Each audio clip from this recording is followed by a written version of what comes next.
Olá, como vai você? Tudo bem? Está começando mais um Alesp Cidadania. Seja muito bem-vinda, muito bem-vindo. No programa de hoje vamos falar sobre uma doença muito comum, é a psoríase. Aqui ao meu lado está a dermatologista que vai nos explicar muito sobre esta doença, Maria Aparecida do Nascimento. Seja muito bem-vinda ao Alesp Cidadania, aqui aos nossos estúdios. Como vai você? Tudo bem? Bem, obrigado.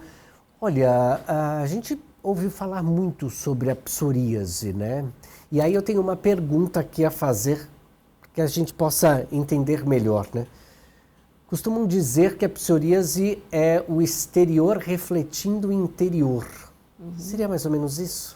Em algumas pessoas que têm uma predisposição familiar, que funciona neste caso como um órgão de choque. Algumas pessoas têm uma predisposição familiar e sob estresse, algumas pessoas vão manifestar essas lesões, né?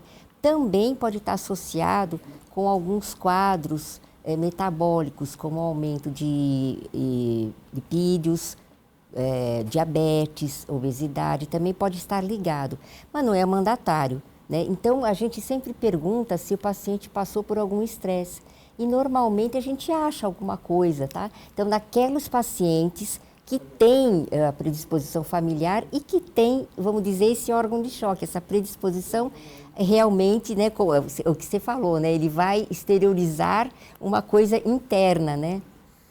E aí, de que forma viver ou conviver com a psoríase? Ela tem cura? Tem um controle, tem um bom controle. Por quê? Porque ela é crônica, né? E ela é uma inflamação da pele, é uma coisa crônica e ela tem remissões, né? Ela melhora e pode voltar. Justamente nessas pessoas que têm um pouco do estresse como gatilho. Então, ela fica calma um tempo, a pessoa até fala, olha, passei por um período mais calmo, ela melhorou muito, sumiu, quase sumiu, de repente ela volta. Então, é uma coisa assim que tem um controle bom. Por isso que a gente até passou pelo Dia Mundial da Psoríase, porque é uma doença muito prevalente, como você falou, 2 a 3% da população tem psoríase. Então, a gente tem como controlar, fazer um bom controle, sim, um bom tratamento. E o dermatologista, que é muito importante, claro, né, para o tratamento dessa lesão. Aí que está o X dessa questão. A dermatologia com a psicologia, com a psiquiatria, caminham juntas nessa seara? Nesse caso, tem muitos casos realmente que eu peço o concurso de um psicólogo, é muito interessante fazer uma terapia, né? Ter uma boa higiene do sono, fazer atividade física, para ter esse controle do estresse, né? Então, a gente sempre recomenda, sim, tem essa imbricação de profissionais. A pele é o maior órgão do corpo, né? Precisa ter cuidado cada vez mais. Às vezes a gente não dá atenção para a pele. Aliás, muitas pessoas acabam deixando a pele ali de lado. Mas, gente, atenção, hein? Isso é sério, é gravíssimo. Como eu disse, é o maior órgão do corpo e necessita de muita atenção. Agora, doutora, de que forma a gente entender, para a gente entender, né, o diagnóstico da psoríase e os tratamentos? Porque existem diversas psoríases. É verdade, vários tipos, né? Vários tipos de psoríase. Então, aí entra o concurso, né, do dermato, né, usando da sua experiência. Porque a gente tem várias formas. Então, a placa, vamos dizer, da psoríase vulgar, que é, vamos dizer, a forma mais comum, psoríase vulgar ou em placas, que a gente chama, né? Ele acomete tronco, braços, região de trauma, muito importante, porque é uma coisa, onde traumatiza, né, osso, etc., ela costuma aparecer. Então, ela aparece não só, vamos dizer, na perna, ela aparece também na região de trauma. Então, ela aparece como lesões inflamatórias, meio avermelhadas, com escamas prateadas, parecem umas escamas em cima, né? Então, é um quadro clínico que chama atenção e a experiência do dermato costuma fazer o diagnóstico. A gente tem um sinal que a gente chama de sinal da vela. A gente vai descamando, né? Então, por isso que o meu professor sempre dizia que a gente tem que colocar o dedo, né? O dedo, examinar, entendeu? Hoje em dia, o pessoal não tem que examinar, gente. Então, descamar a lesão, então, parece uma descamação de quando você está raspando uma vela. Parece o sinal da vela, são essas escamas. Então, faz o diagnóstico diferencial pela clínica. Pela clínica, a gente consegue fazer o diagnóstico. Aí a gente continua curetando, aí aparece o que a gente chama de orvalho sangrante. Olha que lindo, né? São vários pontos, assim, vermelhinhos, que é o sanguinho das papilas dérmicas, né? Então, isso aparece na psoríase. Então, a gente comprova que é psoríase clinicamente. Porém, se a gente tem alguma dúvida, a gente pode fazer uma biópsia e mandar esta peça, esse pedaço de pele, vamos dizer assim, esse micro pedaço, para exame anatomopatológico, onde, então, o patologista vai corroborar o quadro histológico de psoríase. Então, para ajudar o nosso diagnóstico, porque muitas vezes porque há diagnósticos diferenciais, que a gente chama, né? Coisas que se parecem, né? Em algumas localizações, inclusive, suscita um pouco de dúvida. Mas o diagnóstico, eu poderia falar que, vamos dizer, 80% é clínico, é a experiência do dermato, né? E depois a gente complementa com outro exame, que seria o histopatológico. Tenho duas questões aí, né? Me chamaram a atenção 2 pontos. A primeira situação, pode ser confundida com que outra situação na pele? E essa questão também que a senhora falou assim, as pessoas não gostam de tocar, encostar. Obviamente com a luva vai estar ali. Não, o dermato tem obrigação moral e cívica de tocar e com a mão ali, entendeu? Fazer o exame. Sim. Agora, ela é contagiosa também? Não é. Então, isso daí é um outro ponto muito interessante e muito importante, que inclusive isso foi falado muito no Dia Mundial da Psoríase.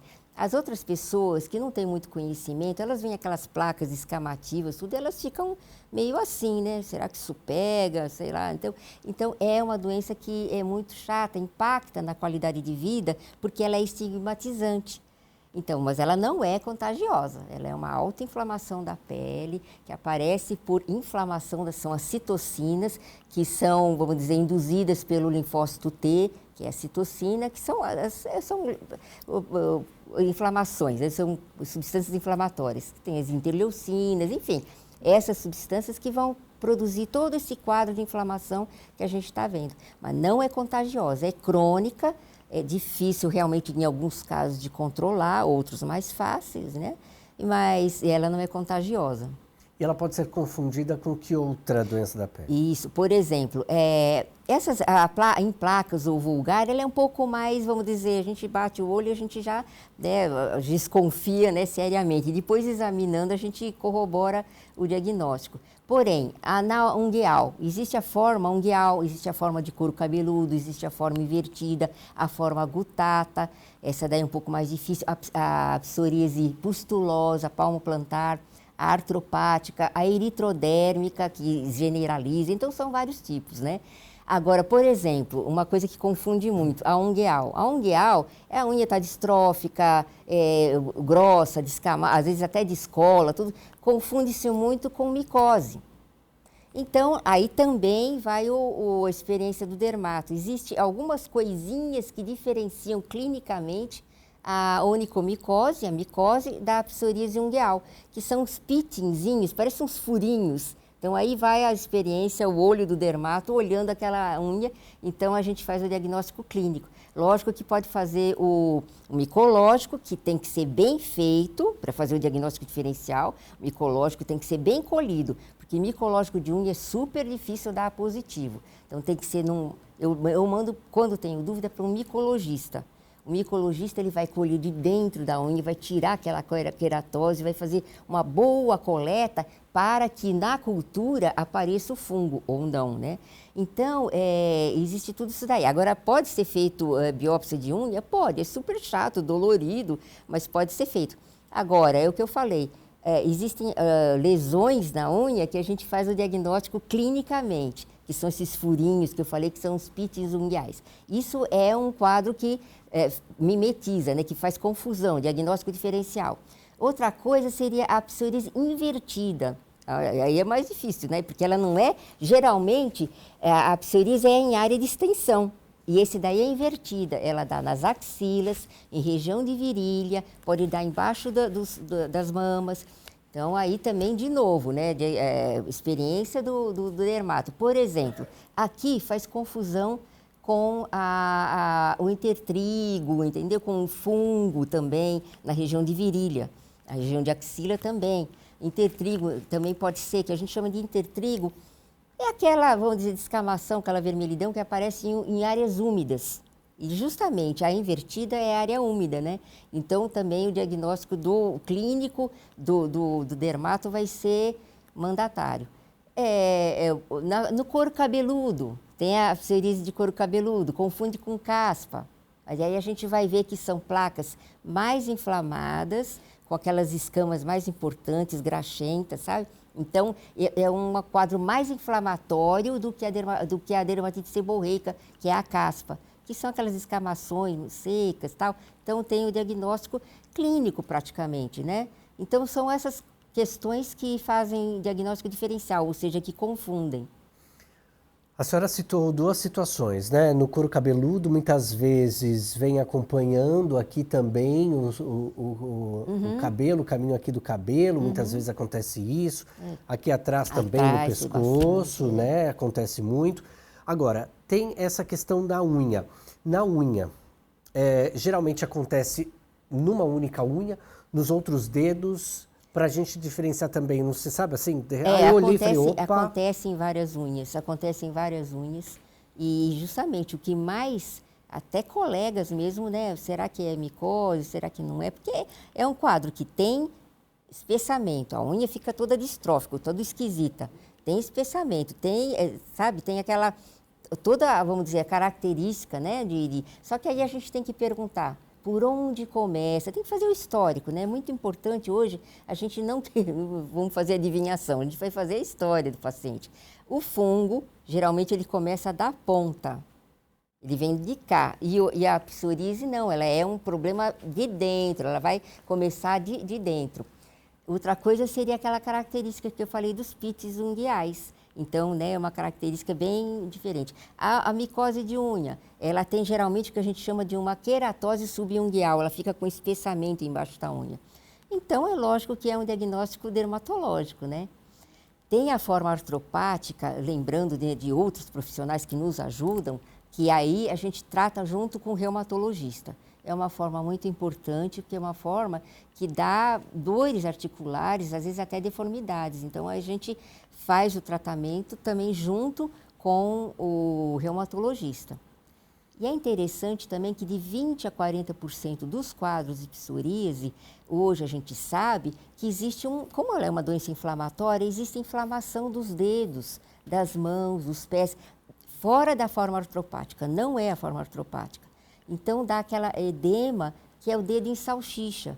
E eu fiquei na dúvida se o rei Charles, ele tem a psoríase, porque ele tem dedo em salsicha, que o pessoal até noticiou, né? O dedinho em salsicha, bem inchadinho, isso daí eu não sei não se ele tem psoríase, mas que ele tem o dedo em salsicha, tem.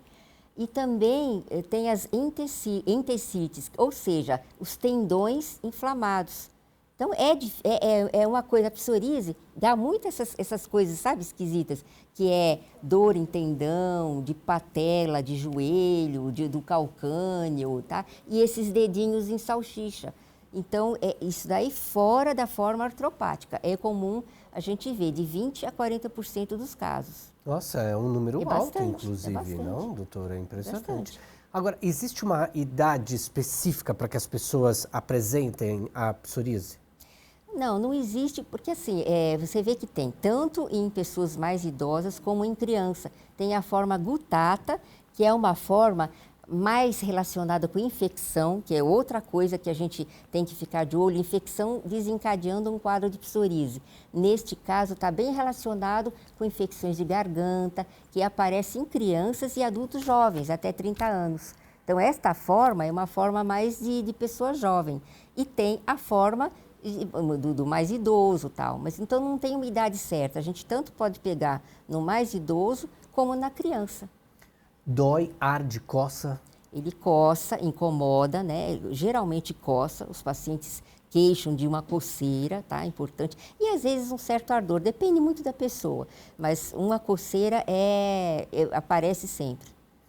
Eu estou pensando aqui numa situação, né? Mais homens ou mulheres apresentam? Olha, vamos dizer, a prevalência não tem grande diferença, tá? A gente tanto pode ver em mulheres como em homens, tá? É o que eu falei, né?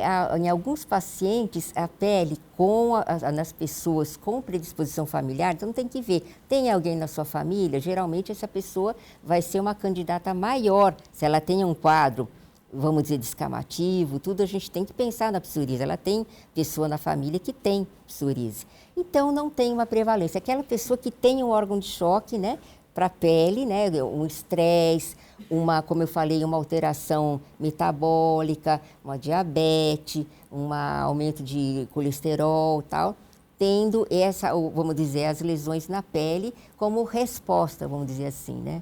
Eu perguntei isso por quê, doutora? Porque as mulheres gostam de usar muito maquiagem. Pode usar a maquiagem? Existe alguma contraindicação? Como é que fica essa situação? Porque assim, no rosto, ela é mais difícil, ainda bem. Então, tem pessoas que têm psoríase no corpo e não tem no rosto. É muito comum, tá? Ter no corpo, na artropática, no corpo todo, que eu digo assim, menos rosto. O rosto geralmente é mais polpado, tem nas articulações, né? Então, neste caso, as mulheres usarem maquiagem, pode usar, né? Até não teria problema. tranquilo. Por exemplo, quando se pega mais aqui, né, mais aqui próximo ao cabelo, então evitar a maquiagem seria uma coisa importante numa situação dessa ou a literatura não mostra? Não, pelo seguinte, porque a dermatite seborreica, ela dá muito nessa região também, tá?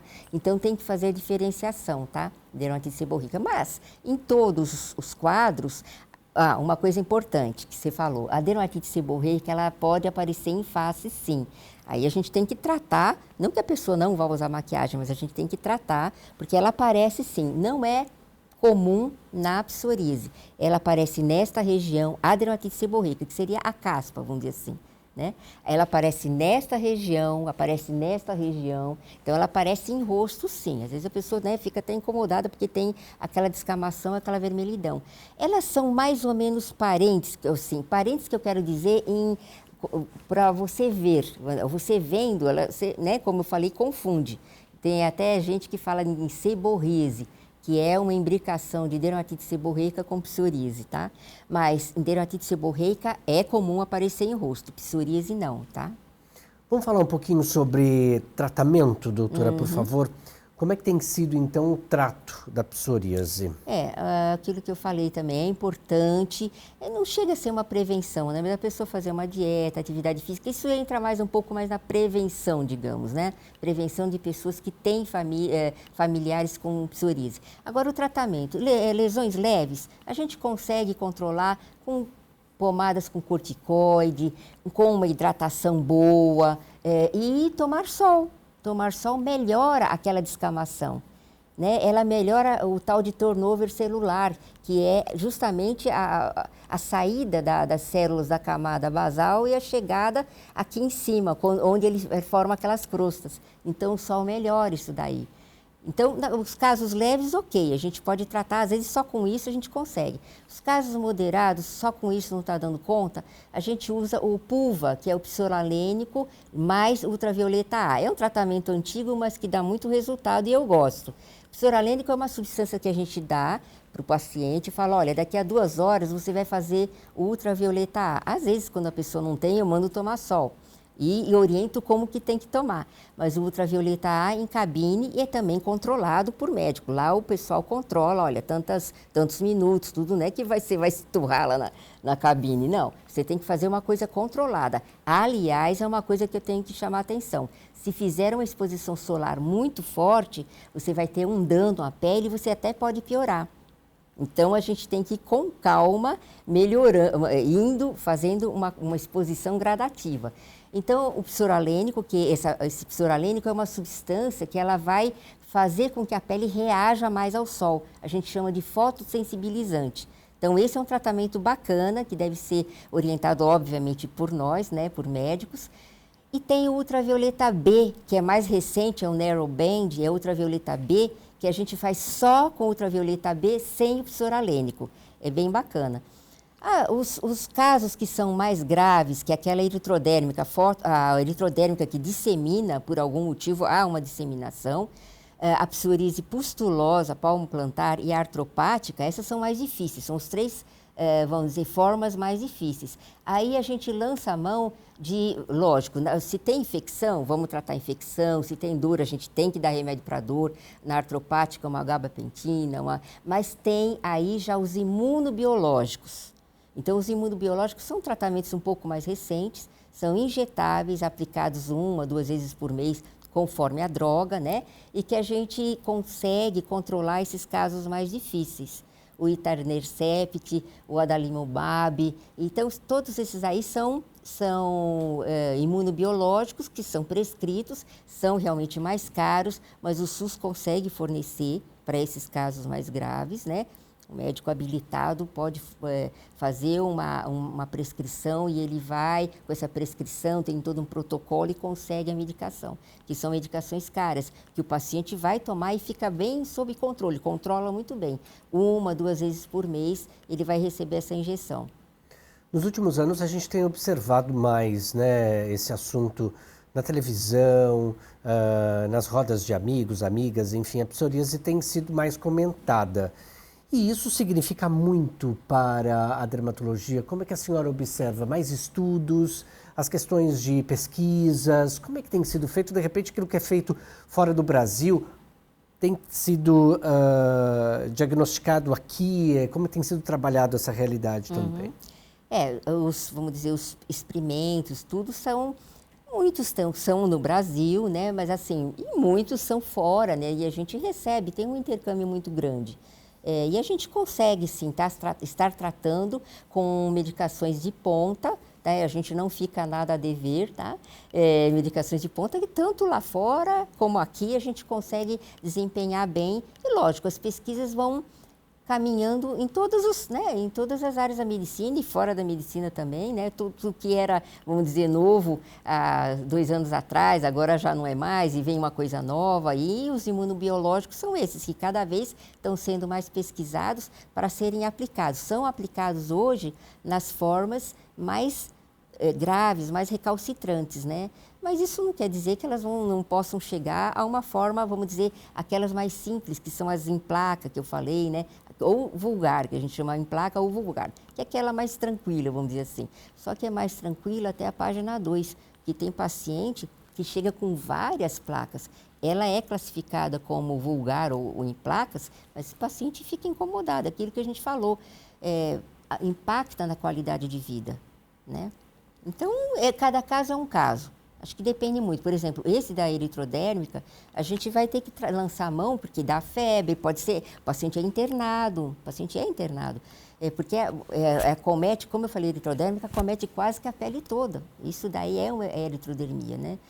Então, é lógico que vai ter concurso de outras medicações que a gente vai ter que, não é como uma medicação só, vai mudar só imunobiológico, não.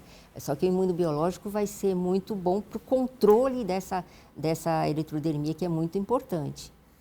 Pensando nessa questão, né, dos estudos, as pesquisas, o tempo de duração do tratamento, cada sistema é um sistema, cada corpo é um corpo, enfim, mas existe um tratamento mais prolongado, um tratamento menor? Como que vem sendo diagnosticado isso nas crianças, nos adultos? Respondem mais as crianças, os adultos?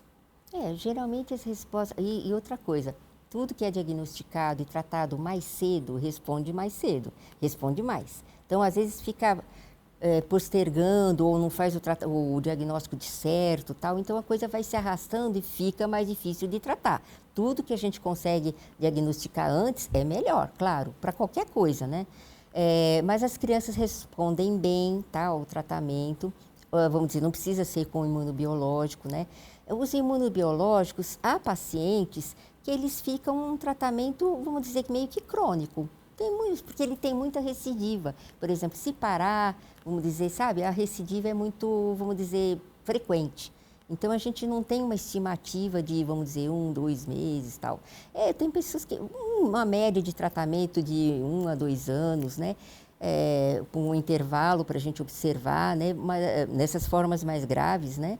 E, como eu falei, é uma coisa crônica. Então, a gente trata, a gente vai observar, vamos dizer, vamos fazer uma série, por exemplo, de pulva e vamos observar como que fica. Daqui a 2 meses você volta para a gente ver, ou daqui a 4 meses você volta.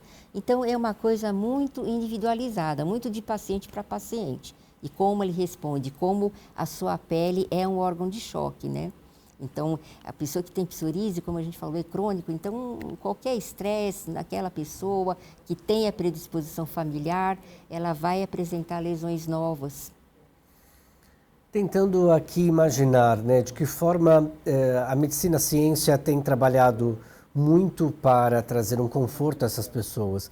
Mas a gente está no Parlamento Paulista, Assembleia Legislativa do Estado de São Paulo, né, fomentando cada vez mais pesquisas, interesses, né, numa situação para trazer esse conforto a esse paciente.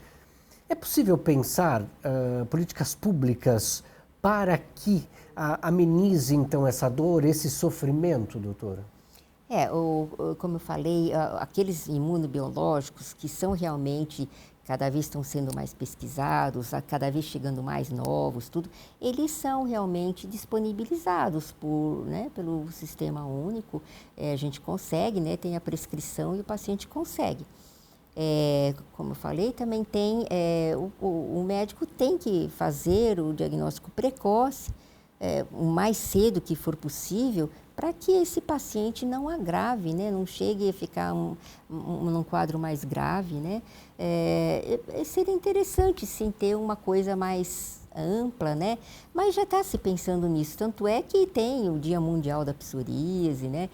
Coisas que já é mundial, né? É um quadro, como a gente falou no começo, 2 a 3% da população em geral apresentam quadros de psoríase, ou mais leves ou mais complicados, né? Então, é uma prevalência bastante alta, né? Não é uma coisa rara, bastante alta, né?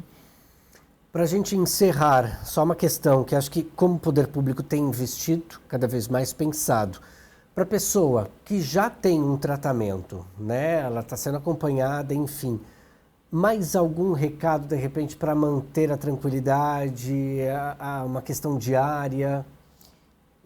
Por exemplo, a gente tem, né? A gente sabe que temos em serviços públicos, estaduais, temos mesmo municipais, a gente tem, vamos dizer, caminhadas, a parte de higiene mental, né? A parte de, vamos dizer, relaxamento, tomar sol, entendeu? A parte de caminhada, atividade física, é tudo muito importante. Dieta, né? Que deve ser orientada, isso daí também. Há programas de uma dieta mais, vamos dizer, uma dieta adequada, né? Não gordurosa, etc. Uma dieta que controle a diabetes, que controle a obesidade, aumento de colesterol, lipídios, que está, vamos dizer, acoplada aqui nesse quadro da psoríase, né? Então, há coisas que a gente pode fazer, né? O relaxamento, né? A atividade física. Há programas que, nesse caso, né? Vão beneficiar o paciente com psoríase. Tomar sol, né? Então, são coisas que, vamos dizer, prevenção, né? Ou melhorar os quadros que já estão instalados. Políticas públicas têm que ser pensadas e cada vez estão sendo mais, vamos dizer, institucionalizadas, né? Tá aí, ótimas sugestões, então, da dermatologista, a doutora Maria Aparecida do Nascimento. Eu quero muito agradecer a presença, a participação da senhora neste nosso programa, nesta nossa edição. Valeu, e vamos deixar com que aí as pessoas tenham mais tranquilidade e vida em abundância, né? É verdade. Eu gostaria até de ficar à disposição, se houver alguma pergunta, estou à disposição para essas questões e outras também. Muito obrigado. Você que está nos acompanhando pode enviar, inclusive, para a nossa programação. A nossa equipe de produção vai dando andamento também nisso. Doutora, novamente, muito obrigado. Agradeço demais a presença da senhora. Eu que agradeço, tá? A sua acolhida aqui, a sua ótima entrevista e foi muito bom. Um prazer, muito. Obrigado. E você que esteve conosco aí do outro lado, vamos relaxar um pouquinho, vamos trazer qualidade de vida à nossa pele, como eu disse, o maior órgão do nosso corpo. Muito obrigado pela sua audiência, muito obrigado pela sua companhia. A gente se encontra na programação da Rede Alesp. Tchau.